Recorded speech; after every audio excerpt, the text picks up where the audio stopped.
بالخصوص اور پاکستان کے مختلف علاقوں میں بلوچستان سمیت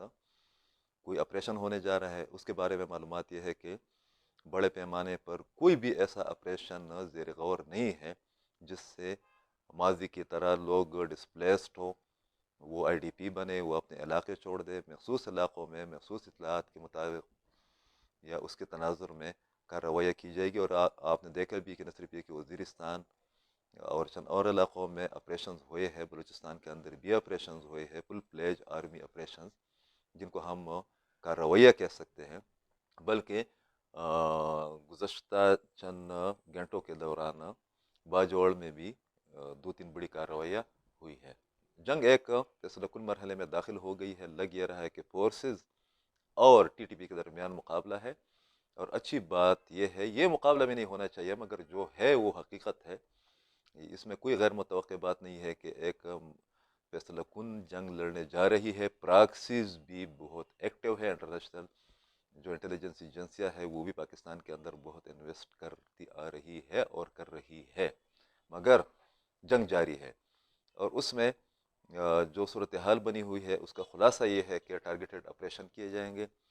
بعض علاقوں میں اگر ان کی موجودگی کی مصدقہ اطلاعات ہے تو وہاں پر شاید کہ ایک دو تین دن کے لیے لوگوں کو نکالا جائے، ان کے لیے انتظامات کیے جائے، مگر اس قسم کا تاثر دینا خاص کر سیاسی حلقوں کی جانب سے کہ آپریشن میں لوگ ڈسپلیس ہوں گے یا پہلے کی طرح کی صورتحال بنے گی، وہ اس کی گنجائش بہت کم ہے۔ اس حوالے سے جو اسٹیبلشمنٹ یا ملٹری اسٹیبلشمنٹ یا حکام کا جو کہنا وہ یہ ہے کہ ٹی ٹی پی کے خلاف سخت کارروائی کا وقت آ گیا ہے، اور یہ اس لیے بھی ضروری ہے کہ ہم بیک وقت اکنامک کرائسس،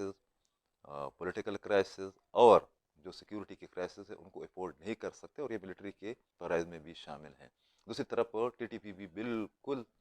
تیار ہے، بلکہ جو حملوں کی شرح ہے وہ ٹی ٹی پی کی زیادہ ہے بمقابلہ فورسز کی کارروائیوں کی۔ اس حوالے سے وزیرستان کی پھر بات کی جا رہی ہے۔ وزیرستان میں اس وقت کیا صورتحال ہے، وہاں پر لوگ اس قسم کی اطلاعات کو کس نظر سے دیکھ رہے ہیں، ان میں تشویش کتنی ہے، جو پولیٹیکل پارٹیوں کا یا جو سول سوسائٹی کا یا میڈیا کا رول ہے وہ کیا ہے، اور وہاں پر اگر آپریشن ہوتا ہے تو اس کے نتائج کیا نکلیں گے، اور پہلے جو آپریشنز ہوئے ہیں ان کے نتائج ٹھیک سے کیوں نہیں نکلے۔ اس حوالے سے ناصر داؤڑ جو کہ سینئر صحافی ہے اور انہوں نے بہت زیادہ کام بھی کیا ہے، وزیرستان سے ان کا تعلق بھی ہے، اور صحافیوں سے جب پوچھا گیا تو انہوں نے اس قسم کے جوابات دیے۔ دیکھیے عقیل صاحب، اس میں کوئی شک نہیں ہے کہ وہاں پر جتنے بھی لوگ ہیں وہ بھی ایک بار پھر غیر محفوظ ہو چکے ہیں۔ جتنی بھی سرکاری مشینری ہے، انفراسٹرکچر جتنی بھی ہے وہ غیر محفوظ ہو چکی ہے۔ سیکیورٹی فورسز اور خصوصاً پولیس انتہائی نازک حالات میں ہے، کیونکہ وہاں پر افغانستان سے جو جدید اسلحہ، جو نیٹو کا اسلحہ ہے وہ جب آئی ہیں تو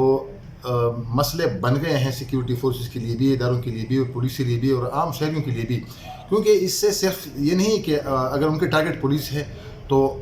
اس وقت مسئلے مسائل ہیں وزیرستان میں، اور دوبارہ لوگ منظم ہو چکے ہیں، فعال ہو چکے ہیں۔ جو آپریشن ضرب عضب کے دوران اس کی جو نیٹ ورکنگ کا سلسلہ تھا، جو نیٹ ورکنگ تھا وہ توڑ دیا گیا تھا، اس میں کوئی شک نہیں ہے۔ اب وہ جو نیٹ ورکنگ تھا وہ دوبارہ فعال ہو گیا ہے۔ تو اب میں سمجھتا ہوں کہ سیکیورٹی فورسز کے لیے مسئلے ہیں، اور اس کو سوچنا بھی چاہیے حکومتوں کے لیے بھی، کیونکہ ایک بار پھر وزیرستان کے لوگ انتہائی غم و غصے میں بھی ہے، کیونکہ ایک بہت بڑا آپریشن، ملک کی تاریخ کا سب سے مہنگا ترین آپریشن ضرب عضب گزر گیا، اور اس سے لوگ سفر ہو گئے۔ لیکن اس میں یہ ہے کہ میرے خیال میں کہ جو انٹیلیجنس نیٹ ورک ہے ان کا وہ بھی فعال ہے، اور اس میں پھر لوگ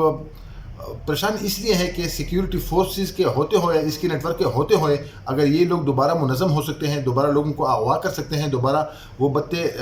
لے سکتے ہیں، تو میرے خیال میں آپریشن کے علاوہ اس کا کوئی دوسرا راستہ نہیں ہے۔ لیکن آپریشن بھی اگر آپریشن ضرب عضب کی طرح ہے تو میرے خیال میں اس کا کوئی فائدہ نہیں ہے۔ یا تو مذاکرات سنجیدہ بنیادوں پر ہونی چاہیے، اور اگر آپریشن ہے تو وہ بھی سنجیدہ بنیادوں پر ہونی چاہیے۔ یہ جو بیچ میں مسئلے مسائل بن رہے ہیں، یہ جو شف کر رہے ہیں اور شفتر نہیں بول رہے ہیں، تو یہ مسئلے پیدا کر رہے ہیں۔ دیکھیں مذاکرات کے نام پر دوبارہ ان کی جو نیٹ ورک تھے وہ فعال ہو گئے ہیں،